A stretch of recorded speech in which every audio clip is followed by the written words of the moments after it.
ಕರ್ನಾಟಕದ ಬೆಂಗಳೂರಿನಲ್ಲಿ ಸುಸಜ್ಜಿತವಾದ ಇಂದಿನ ಸರ್ಕಾರಿ ಮೆಜೆಸ್ಟಿಕ್ ಬಸ್ ನಿಲ್ದಾಣ ಕೆಂಪೇಗೌಡ ಬಸ್ ನಿಲ್ದಾಣವನ್ನು ಸ್ಥಾಪಿಸಲಾಯಿತು. ಅಲ್ಲದೆ ಬೆಂಗಳೂರಿನಲ್ಲಿ ಮೊಟ್ಟ ಮೊದಲ ದೂರದರ್ಶನ ಕೇಂದ್ರವನ್ನು ಪ್ರಾರಂಭಿಸಿದ ಕೀರ್ತಿ ಇವರದೇ.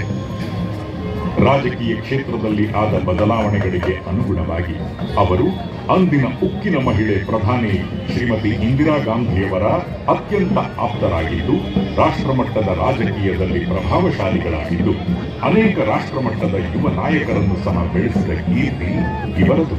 ಅಷ್ಟೇ ಅಲ್ಲದೆ ವಿಶೇಷ ಆಸಕ್ತಿ ಇದ್ದು ಪ್ರಪ್ರಥಮ ಬಾರಿಗೆ ವಿಶ್ವ ಕನ್ನಡ ಸಮ್ಮೇಳನವನ್ನು ಮೈಸೂರಿನಲ್ಲಿ ಅರ್ಥಪೂರ್ಣವಾಗಿ ಆಚರಿಸಿ ಅದರ ನೆನಪಿಗಾಗಿ ಭವ್ಯವಾದ ಕಲಾಮಂದಿರ ಕಟ್ಟಡವನ್ನು ಸ್ಥಾಪಿಸಿದ ಹೆಗ್ಗಳಿಕೆ ಇವರದು. ಶಾಲಾ ಶಿಕ್ಷಣದಲ್ಲಿ ಕನ್ನಡವನ್ನು ಕಡ್ಡಾಯವಾಗಿ ಕಲಿಸಲು ಅನುಕೂಲವಾಗುವಂತೆ ಗೋಕಾಕ್ ಸಮಿತಿಯನ್ನು ರಚಿಸಿ ಅದರ ವರದಿಯನ್ನು ಜಾರಿಗೊಳಿಸಿದವರು ಇವರು. 1993ರ ಆಗಸ್ಟ್ 22ರಂದು ಲಂಡನ್ನಿನ ರಾಯಲ್ ಫ್ರೀ ಆಸ್ಪತ್ರೆಯಲ್ಲಿ ಚಿಕಿತ್ಸೆ ಪಡೆಯುತ್ತಿದ್ದ ಗುಂಡೂರಾವ್ ಅವರು ಕ್ಯಾನ್ಸರ್ ಮಹಾಮಾರಿಯನ್ನು ಕೋಟ್ಯಾಂತರ ಅಭಿಮಾನಿಗಳನ್ನು ಅಗಲಿದರು.